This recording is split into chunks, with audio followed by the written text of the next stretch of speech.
Hello, हाय, नमस्कार सगळ्यांना.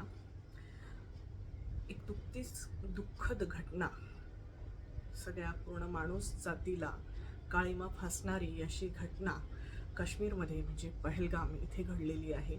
27 जण हे आतंकवादी हल्ल्यामध्ये मृत्युमुखी पडलेले आहेत. काश्मीरमध्ये हे लोक आता उन्हाळ्याचे दिवस आहेत, सुट्ट्या सुरू आहेत, त्यामुळे फिरायला गेलेले आहेत.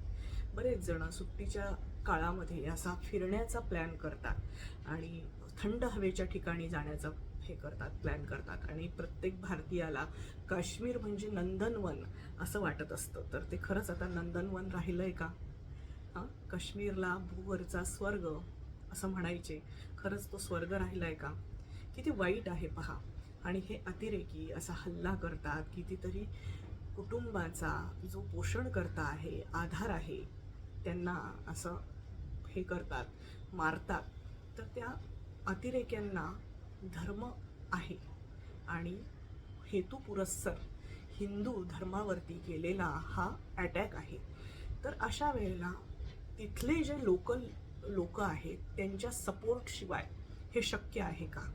जेव्हा भारतीयांना असं सगळ्यांना भारतातल्या लोकांना वाटतं काश्मीरला फिरायला जावं, तर तिथल्या लोकांना आपण बिझनेस देतो. तिथल्या लोकांना आपण ये न के न प्रकारे जे काही पैसे असतात ते पुरवतो. त्या सगळ्या लोकांचा बिझनेस हा आपल्यावरती चालतो, पर्यटकांवरती चालतो. आणि ह्याचा विचार मात्र ह्या हल्ल्याच्या वेळेला होत नाही.